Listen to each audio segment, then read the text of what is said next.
नमस्कार, देश न्यूज में आपका स्वागत है और मैं हूं आपके साथ स्नेहा और आप देख रहे हैं हमारा खास कार्यक्रम मंथन।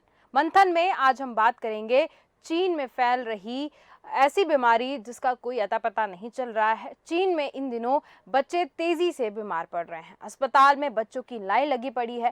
कारण ये है कि वहां एक नई महामारी ने दस्तक दे दी है, ऐसा अनुमान लगाया जा रहा है। रिपोर्ट्स में दावा है कि सांस से संबंधित इस निमोनिया बीमारी से बड़ी संख्या में बच्चे प्रभावित हो रहे हैं और बच्चों के साथ साथ अब ये लक्षण शिक्षकों में भी देखने को मिल रहे हैं, यानी कि ये बीमारी अब बड़ों में भी आती हुई नजर आ रही है। वैसे भी चीन हर मामले की तरह इसको भी छिपाने में लगा हुआ है, लेकिन अब मामला आगे बढ़ गया है और डब्ल्यूएचओ इसकी रिपोर्ट मांगते हुए दिख रहा है और चीन से डब्ल्यूएचओ ने जवाब मांगा है। वहीं भारत की बात करें तो भारत भी इसकी तरफ एक तरीके से सतर्क नजर आ रहा है और केंद्रीय स्वास्थ्य मंत्रालय ने एक बयान में कहा है कि भारत चीन में बच्चों में निमोनिया के रिपोर्ट किए गए मामलों की बारीकी से निगरानी कर रहा है और किसी भी आपात स्थिति से निपटने के लिए भारत तैयार है, ऐसा कहा गया है। लेकिन देखने वाली ये बात होगी कि जिस तरीके से कोरोना महामारी आई थी और उसके बाद ये धीरे धीरे फैलती गई, पूरे विश्व में फैलती गई और उसके बाद भारत पे भी इसने कब्जा किया, इतने लोग बीमार पड़े, इतने लोगों की जान गई। चीन ने बहुत सी बातें छुपाई, पूरे विश्व से चीन ने बातें छुपाई हैं और देखना ये होगा कि जब डब्ल्यूएचओ ने रिपोर्ट मांगी है, क्लियर रिपोर्ट्स मांगी है चाइना से, तो अब चाइना किस तरीके से जवाब देता है। और उसी पर चर्चा के लिए हमारे साथ जुड़ चुकी हैं कल्पना शर्मा जी, जो कि राजनीतिक विश्लेषक हैं।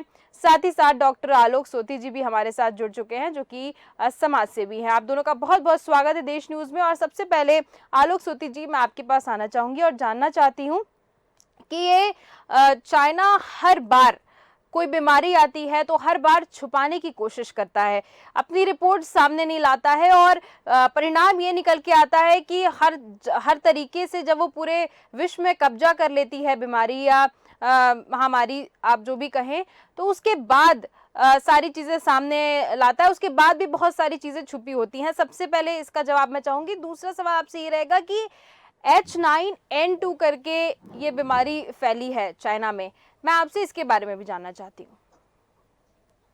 जी हाँ, मैं आपका दो पक्षों में ही आपका इसको जवाब दूंगा। एक समय था वुहान इंस्टीट्यूट ऑफ वायरोलॉजी, जहाँ पे कोविड का आपने देखा था, एक वायरस जो था वहां से लीक हुआ था जी। और वो केवल चाइना में नहीं पूरी दुनिया में रहा और उसका क्या रहा असर वो तो आप लोग ने और हम लोग ने सबने देखा था। बिल्कुल।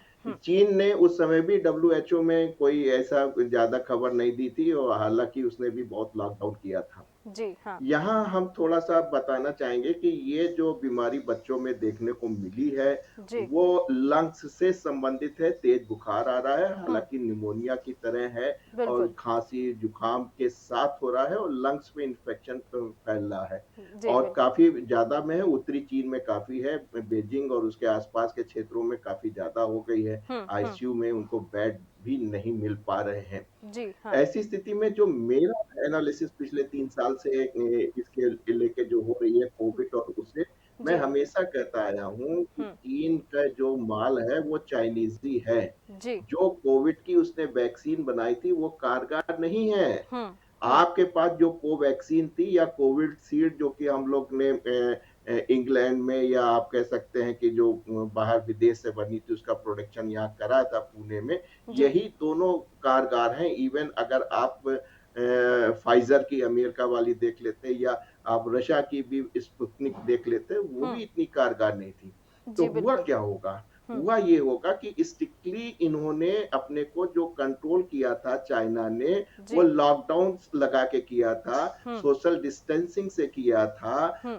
आपका जो है इसको कहते हैं नैपकिन लगा के किया था जी। और हाथ साफ करके किया था। और एक सीन मेरे दिमाग में आज भी चल रहा है कि फॉक्सट्रॉन जो कि वहाँ की सबसे बड़ी कंपनी है, माइक्रोचिप्स बनाती है, जी हाँ। उसमें आपने देखा था कि 2 लाख एम्प्लॉय काम कर रहे थे, किस तरीके से जो है सारे दरवाजे तोड़ के वो बाहर भागे थे। तो बिल्कुल बिल्कुल। कहना मैं ये चाह रहा हूँ कि इन्होंने उस समय जब खोला था, हर्ड इम्यूनिटी की काफ़ी ज़्यादा वहाँ पे हुई, क्योंकि कम्युनिस्ट है इसलिए नहीं आया। जी। बच्चों की जहाँ तक सवाल है, आप सभी जानते हैं जितने डॉक्टर्स हैं या वो कि जो बच्चों की जो 12 साल के नीचे के बच्चे होते हैं, उनकी जो सरफेस होती है, त्वचा होती है, वो प्रोटीन इनसेंसिटिव होती है। जी हाँ, और जो बिल्कुल। भी आपके वायरस हैं, चाहे वो आरएनए बेस हो, चाहे वो डीएनए बेस हो, जी। वो उतना पेनिट्रेट नहीं कर पाते हैं बच्चों में। हुँ। लेकिन जो इन्फेक्शन था, जो वायरस था, वो तो एनवायरनमेंट में घूम ही रहा था। जी, तो बिल्कुल। हर्ड इम्यूनिटी तो आपको वहाँ से मिल गई बड़ों को।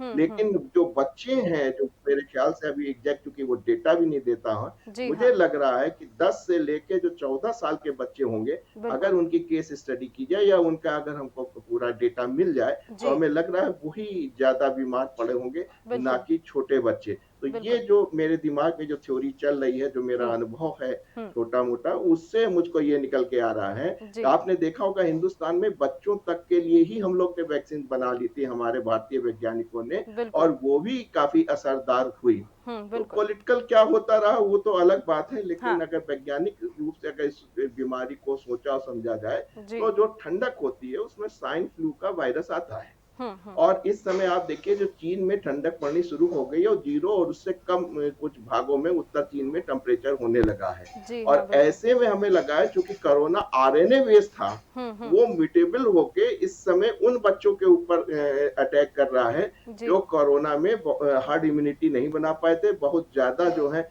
उनके अंदर जो है इम्यूनिटी सिस्टम जिन बच्चों के अंदर नहीं होगा, बिल्कुल। उनको ये जो है इफ़ेक्ट कर रहा है। बिल्कुल, तो बिल्कुल। ये थोड़ी चिंता की विषय बात है, लेकिन हुँ, हमको लग रहा है भारतवर्ष में हुँ, ये वायरस जो है बहुत ज़्यादा बच्चों पे असर करने नहीं होगा। हम हुँ। लोग की इम्यूनिटीज़ जो है बहुत ज़्यादा है, और ठीक है। वैसे भी हम लोग जिस एनवायरनमेंट में लेते हैं, जितने पॉल्यूशन में रहते हैं, हुँ। वहाँ पे ये वायरस उतना असर नहीं कर पाएगा। ठीक है। मैं आऊँगी कल्पना शर्मा जी आपके पास। आपसे जानना चाहती हूँ जिस तरीके से चाइना में दिखाया जा रहा है कि चीनी मीडिया से भी पता लगा है कि वायरस तेज़ी से फैल रहा है, लेकिन कोई ऐसे आंकड़े सामने नहीं आए हैं, लगभग के आंकड़े वो लोग बता रहे हैं, कुछ क्लियर नहीं है चाइना की तरफ से। लेकिन फिर भी अगर हम एक नज़र डालें तो आपका क्या अनुमान है, किस वजह से वापस से वहाँ पर निमोनिया जैसी बीमारी, और निमोनिया ज़्यादातर बच्चों में ही पाई जाती है, लेकिन वहाँ पे अब बड़ों में भी धीरे-धीरे इसका प्रकोप दिख रहा है, तो क्या मुख्य वजह हो सकती है? देखिए, ये अनुमान तो अभी लगाना मुश्किल है कि किन कारणों से हो रहा है, क्योंकि देखिए चाइना में इससे पहले भी चाइना से बहुत सारी ऐसी बीमारियां हैं जो अन्य देशों में फैली हैं। जी लेकिन हाँ। इससे संबंधित मैं ये ज़रूर कहना चाहूँगी कि भारत को सतर्क रहने की आवश्यकता है। देखिए, भारत अभी तक पुरानी सारी उनसे बाहर निकला है। मानती हूँ हमारे पास अच्छी वैक्सीन है, हमने बहुत जल्दी रिकवर करा बाकी जी, कंट्री के अकॉर्डिंग। लेकिन इस समय जो कंडीशन है, क्योंकि अब मामला बच्चों पर आ गया है, बिल्कुल। आवाजाही दूसरे देशों से अन्य देशों में बहुत हाँ, इजीली वापस से हो गई है, क्योंकि अब एग्ज़ैक्टली। लॉकडाउन कहीं भी किसी तरह का नहीं है। हाँ। ऐसी स्थिति में देखिए, आंकड़ा जब तक WHO निकाल के देगा या अन्य जानकारी आएंगी, चाइना इतनी जल्दी किसी भी जानकारी को लीक नहीं होने देता, ये पहला मामला नहीं है। बिल्कुल, तो बिल्कुल। जब तक ये जानकारी हम तक पहुंचेगी तब तक लेट ना हो जाए। जब पहले कोरोना स्टार्ट हुआ, जब भी लेकर भारत ने पहले से ही अगर लॉकडाउन बहुत पहले उसको लेकर इम्प्लीमेंट कर दिया होता, तो मैं समझती हूँ कि ये आंकड़ा जितना भारत में बहुत लेट इस चीज़ को लेके एक्टिव मोड में आए, अगर पहले आते तो मुझे ऐसा लगता है कि थोड़ा हम और सतर्क हो सकते थे। तो बिल्कुल, उसी बिल्कुल। तरह से मेरा ये कहना है कि इस समय आवश्यकता है हमको हमारे साधनों और हमारी जो योग्यता है उसको निखार के लाने की।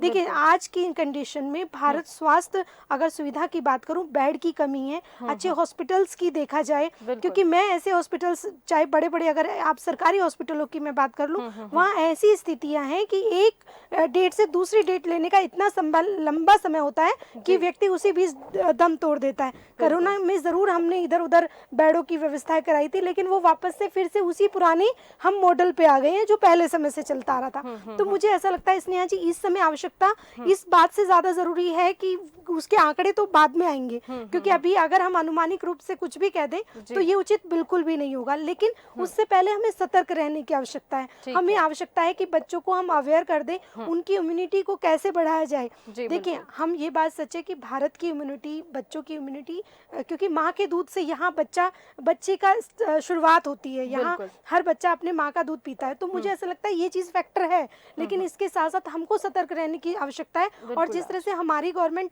बहुत एडवांस में इन चीज़ों को लेकर काम करती है, तो मुझे ऐसा लगता है स्नेहा जी, भारत को अभी सिर्फ उस पर काम करने की आवश्यकता है कि यदि भविष्य में ऐसा कोई भारत पे संकट आता है या इस तरह की कोई परिस्थितियां भारत के सामने खड़ी होती हैं, जी। तो वो कैसे निपटेगा, और क्या उनके पास बच्चों से संबंधित उतने साधन हैं, उतनी दवाइयां हैं, और अगर छोटा मोटा इन्फेक्शन या जिस तरह से इसको नमूनिया कहा जा रहा जी है, हाँ, तो क्या हमारे पास उसका साधन है ताकि हम एक बड़ी मात्रा में अगर कोई ऐसी कंडीशन आती है तो हम उससे निपट सकते हैं। बिल्कुल बिल्कुल। डॉक्टर आलोक सूती जी, जैसे कि कल्पना जी ने कहा कि आवाजाही को लेकर उन्होंने बात की, तो चाइना में जिस तरीके से ये फैल रहा है और लगभग कल एक खबर आई थी कि 800 कुछ किलोमीटर या ऐसा कुछ उन्होंने बताया था, बहुत बड़ा एक अस्पताल है, उसमें बच्चों के घुसने तक की जगह नहीं है, इतने बच्चे बीमार पड़ रहे हैं।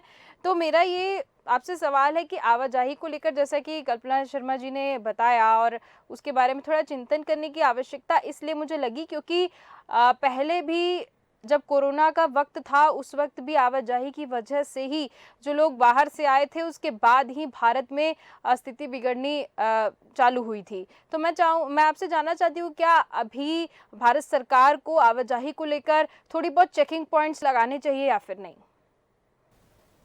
देखिए, कोविड-19 जो था वो मैन टू मैन यानी एक ह्यूमन बीइंग से दूसरे ह्यूमन बीइंग में ट्रांसमिट हो रहा है। जी। जनरली ऐसा नहीं होता। वायरस का इन्फेक्शन इतनी जल्दी एक आदमी से दूसरे आदमी में नहीं जाता है। तो यहाँ पहले देखने वाली है जो वायरल इन्फेक्शन आया है जी। उसका चीन को चाहिए, उनके पास इतनी टेक्नोलॉजी है, मैं जानता हूँ उनके पास जो है वायरोलॉजी की अच्छी लैब्स भी हैं। जी। सबसे पहले वो पता लगाए आरएनए का है, डीएनए है और उसकी जो है ट्रांसमिशन किस चीज से हो रहा है। तो अगर वो ट्रांसमिशन कोरोना के टाइप का है कि एक ह्यूमन बीइंग से दूसरे ह्यूमन बीइंग में हो रहा है, और साथ में देखना है कि कितने मीटर में, आपने देखा था कि 2 मीटर में अगर आदमी खांस देता था या बिल्कुल। छींक हाँ। देता था तो दूसरे के सरफेस पे आता था, अगर त्वचा पे आता था वहां पे जी। जो है प्रोटीन सही है वो वायरस जो है एक्टिव हो जाता था बहुत तेजी से। तो अगर उस प्रकार का है तो आपको जो है इस प्रकार की सोशल डिस्टेंसिंग, और जी। जो आप कह रही हैं कि वहां से जो इस तरीके से हम लोग ने लॉकडाउन में हाँ। बाहर से आने जाने वालों की चेकिंग की थी और लोगों को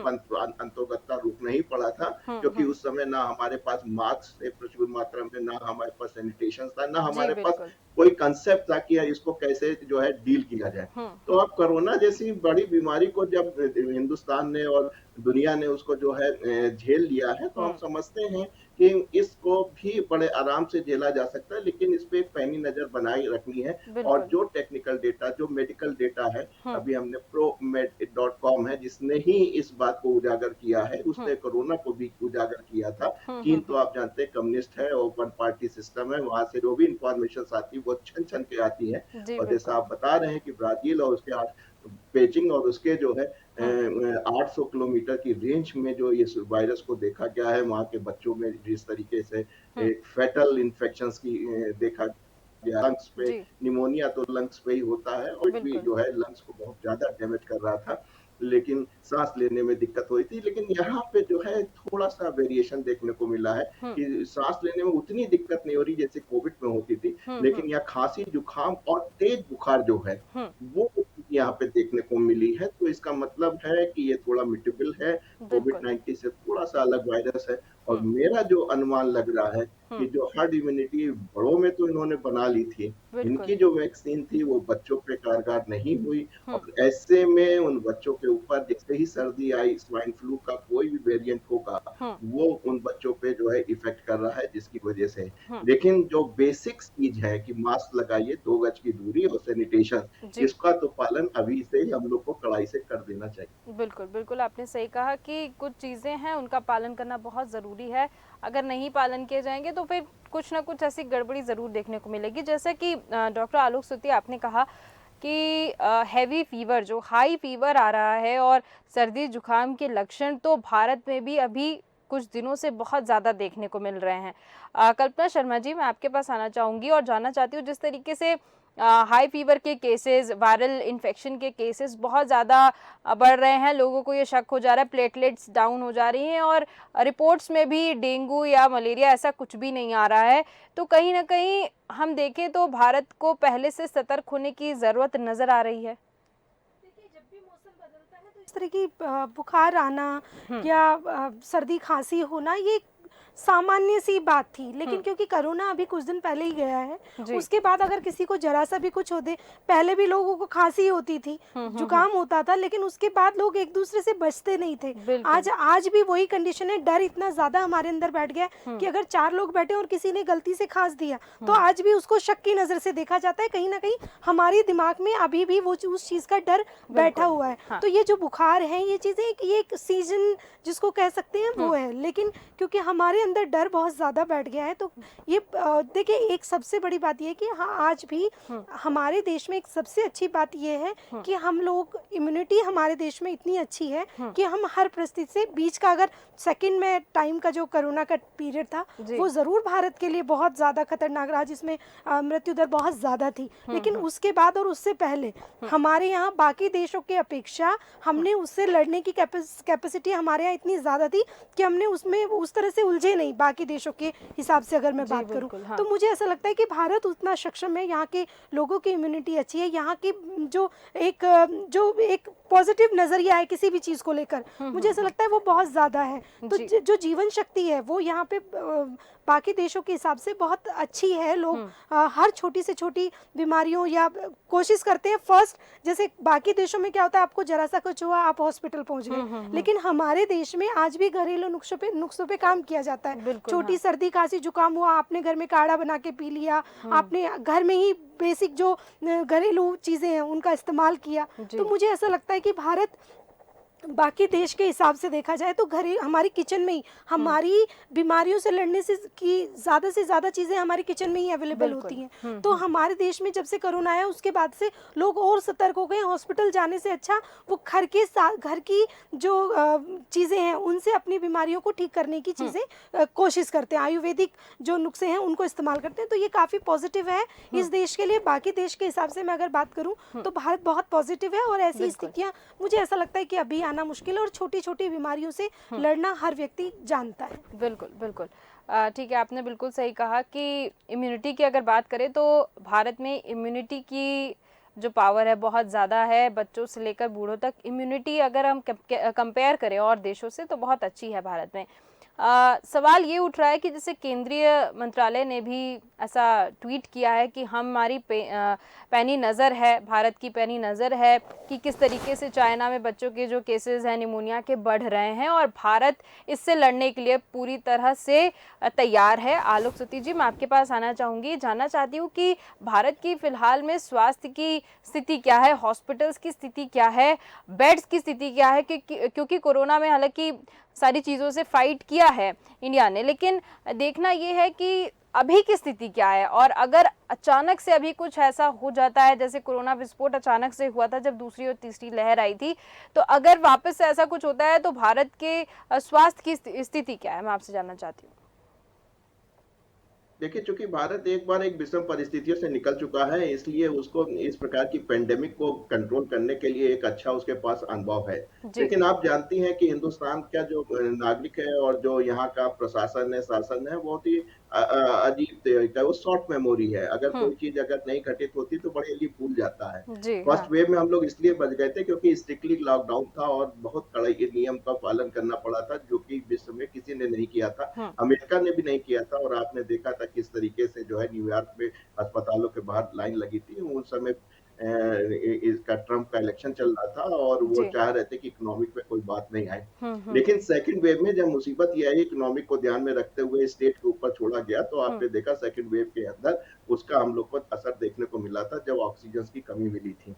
सरकार ने पूरी कोशिश की थी, ऑक्सीजन को पहुंचाया था, साथ में नए अस्पताल बनाए गए थे, आइसोलेटेड जो है आपके वार्ड बनाए गए थे, पूरी कोशिश की थी, लेकिन जो संख्या थी बीमारियों की वो ज्यादा थी। अब बात ये है कि अगर उतनी ही संख्या में जितने ट्रीटमेंट की थी, इतना सरकार ने और अस्पतालों ने और डॉक्टर ने, और उस समय डीआरडीओ ने भी जो है लखनऊ के अंदर एक 800 बेड का एक टेम्परेरी जो है बहुत जल्दी से जो है अस्पताल खड़ा कर लिया था। अगर इस प्रकार की कोई परिस्थितियां आती हैं तो एक बार उस परिस्थितियों से निकल चुका है देश, तो हमें उम्मीद है अगर स्टेट गवर्नमेंट चाहेगी, उसके पास अभी भी इतने संसाधन है, क्योंकि ज्यादातर ऑक्सीजन की कमी होती है लंग्स में, क्योंकि फेफड़ों में ही सांस लेने की होती है, तो ज्यादातर अस्पतालों को ये कहा गया था आप अपने ऑक्सीजन प्लांट लगा लीजिए। डीआरडीओ की टेक्नोलॉजी थी, काफी लोग ने लगा लिया था। जहां जी। जहां हमको बीजेपी की गवर्नमेंट नजर आती है, हमने देखा वहां पे जो है उन्होंने ऑक्सीजन के जो प्लांट्स है उसके लिए जो है पीएम फंड से जो है पीएम केयर फंड से भी पैसा आया था और उन्होंने उसको वहां पे लगा दिया है। जी। तो जहां तक उम्मीद है कि आइसोलेटेड वार्ड बनाए जा सकते हैं, टेम्परेरी वार्ड्स भी बनाए जा सकते हैं। कोरोना जी। के अंदर हम एक अच्छा अनुभव है शासन प्रशासन डॉक्टर्स और अस्पतालों के पास। तो उम्मीद है कि अगर इस प्रकार की भी अगर महामारी आती है तो उसको एक बार झेला जा सकता है। लेकिन हमको उम्मीद है कि जो कोविड-19 जो महामारी थी, उससे बड़ी महामारी अभी आना मुश्किल है, क्योंकि जी। उससे हम लोग के अंदर हार्ड इम्यूनिटी बन चुकी है, बिल्कुल। वैक्सीनेशन हो चुका है और अपनी कुछ गॉड गिफ्ट है जिसकी वजह से हम लोग की जो इम्यूनिटीज है भारतीयों की वो जी। बेहतर है और देशों के मुकाबले, क्योंकि हम लोग ज्यादा पॉल्यूशन में रहते हैं। जी। तो जी। हमारी जो बॉडी एंटीबॉडीज होती हैं हाँ। वो पॉल्यूशन से लड़ती रहती हैं। अगर हम जिंदा हैं तो मेरे अंदर जो एंटीबॉडीज हैं जिन पॉल्यूशंस में जिस इन्वायरमेंट में जिस प्रकार का हम लोग खाना पानी खाते हैं उनसे वो लड़ रही हैं। तो उम्मीद है कि जो नया वायरस भी आ रहा है हमारे यहाँ के बच्चे भी उससे लड़ लेंगे। बिल्कुल, बिल्कुल। बिल्कुल इम्यूनिटी की आपने बात कही, इम्यूनिटी बहुत स्ट्रॉन्ग है और इम्यूनिटी तो ठीक है लेकिन कल्पना शर्मा जी बहुत ही कम शब्दों में मैं आपसे जानना चाहती हूँ, अस्पताल की स्थिति भारत में अगर ऐसी कोई स्थिति आ गई, अगर कोई अचानक से जैसे कोरोना में विस्फोट हुआ था, तो मैं आपसे चाहती हूँ कि अभी आपको क्या लगता है भारत में अस्पतालों की क्या स्थिति है और डॉक्टर्स की क्या स्थिति है? आपसे जानना चाहती हूँ। नहीं, अभी स्थिति ऐसी नहीं है स्नेहा जी कि हम इस तरह की चीज़ों का फिर से फेस कर सके। कारण है कि भले ही हमने ऑक्सीजन प्लांट खोले थे, लेकिन अगर आज जाके आप देखिए आज वो ज़्यादातर बंद पड़े हुए हैं। हॉस्पिटल्स की स्थितियाँ इतनी ख़राब हैं कि आज भी व्यक्ति बाहर दम तोड़ रहा है, उसको बेड नसीब नहीं हो रहा है और डॉक्टर्स की इतनी ज़्यादा कमी है, भर्तियाँ नहीं हो रही हैं। एक जो विद्यार्थी होता है वो आके अगर इलाज कर रहा है तो मुझे ऐसा लगता है क्योंकि भर्ती नहीं हुई है, सीट्स खाली पड़ी हुई हैं, तो मुझे ऐसा लगता है कि आप अगर ये कह दें कि सब चीज़ें बहुत खूबसूरत है और हमारी स्वास्थ्य व्यवस्थाएं बहुत अच्छी हैं, तो मैं इस चीज़ से बिल्कुल सहमत नहीं हूँ। हमारे यहाँ डॉक्टर्स की कमी नहीं है, लेकिन हमारे यहाँ डॉक्टर्स की भर्ती नहीं है। डॉक्टर बन के तैयार बहुत हैं, लेकिन जब आप उनको लेंगे नहीं तो कैसे आप कह दोगे कि आपके यहाँ सारी सीट्स फुलफिल हैं? आपके यहाँ इतनी, हमारे अगर मैं देश की बात करूँ, पूरे देश की अगर मैं बात करूँ, स्थितियाँ बिल्कुल अच्छी नहीं है हॉस्पिटल्स में। मैं क्योंकि जानती हूँ कि मैंने ही कई ऐसे पेशेंट्स को देखा है जिसको जो कैंसर पेशेंट्स थे जिनको डेट नहीं मिल पाई है, जिन्होंने दम तोड़ दिया, ऑक्सीजन की कमी से आज भी दम तोड़ते हुए लोग देखती हूँ। तो मुझे ऐसा लगता है स्नेहा जी स्थितियाँ बिल्कुल सामान्य नहीं है। जरूर आंकड़े जो दिखाए जाते हैं उनसे बहुत भिन्न स्थितियाँ हैं। गंदगी इतनी ज्यादा है हॉस्पिटल्स में, कहा जरूर जाता है कि सफाइयाँ हैं, स्ट्रेचर की इतनी ज्यादा कमी है कि बंदा बाहर वेट कर रहा है कि उसको अंदर कैसे ले जाएं, एम्बुलेंस की कमियां बहुत ज्यादा हैं। आज भी जो डेड बॉडी है उसको ले जाने के लिए साधन नहीं मिलता है। तो ऐसी स्थिति में आप ये कहते हैं कि हमारे देश की स्थितियां, हम कोरोना से लड़े इसलिए क्योंकि देखिए वो स्थितियां ऐसी थी कि उस समय खबरें जो बाहर निकल के आई वो छन के सामने आई थी। तो जो छन के न्यूज आई हमारे देश की भी अगर मैं बात करूं तो वो बहुत साफ सुथरी इमेज बनाने के लिए दी गई थी, लेकिन फैक्ट उससे बहुत अलग था। मैं वैक्सीन की बुराई नहीं कर रही हूँ, हमारे देश में वैक्सीन बहुत अच्छी मिली है, जो गवर्नमेंट के जो वो थी उसमें कोई कमी नहीं, लेकिन हमारे अगर सुविधाओं की बात करूं तो आज भी उसमें बहुत ज्यादा काम करने की आवश्यकता है। बिल्कुल बिल्कुल बिल्कुल काम करने की आवश्यकता तो है। और सबसे बड़ी बात कि स्वास्थ्य व्यवस्था, अस्पताल, डॉक्टर्स, नर्सेज, इन सभी पर ध्यान देने की भारत को बहुत ज़्यादा ज़रूरत है। हम किसी भी राज्य की बात कर लें, पूरे भारत देश की बात कर लें, तो स्वास्थ्य व्यवस्थाएं और भी ज़्यादा अच्छी हो, इस पर भारत को ध्यान देने की बहुत ज़्यादा ज़रूरत है। बहुत बहुत धन्यवाद डॉक्टर आलोक सूती जी आपका, और कल्पना शर्मा जी आपका भी बहुत बहुत धन्यवाद हमारे साथ जुड़ने के लिए। तो हम यहाँ पे बात कर रहे थे जो इन दिनों चीन में बच्चों में बीमारी फैली है और अस्पताल में बच्चों की लाइन लगी पड़ी है। कारण ये है कि ये एक नई महामारी है, महामारी ने दस्तक दी है ऐसा कहना है, लेकिन अभी तक ये क्लियर नहीं है कि एक्चुअली में ये वायरस स्प्रेडिंग बीमारी है, यानी कि वायरस के जरिए ये बीमारी फैल रही है, या फिर ये एक तरीके से इनबिल्ट इम्यूनिटी के तौर पर अगर हम देखें तो इम्यूनिटी जिनकी अच्छी नहीं है उनमें ये बीमारियां फैल रही हैं। वैक्सीन, क्या चाइना की वैक्सीन प्रॉपर नहीं थी, ये भी एक सवाल खड़ा हो रहा है, लेकिन इस पर अभी तक कोई ऐसी जांच नहीं हुई है। चाइना से रिपोर्ट्स मांगी गई हैं, WHO ने क्लियर रिपोर्ट्स मांगी है, लेकिन अभी तक चाइना की तरफ से कोई भी आंसर नहीं मिल पाया है। लेकिन भारत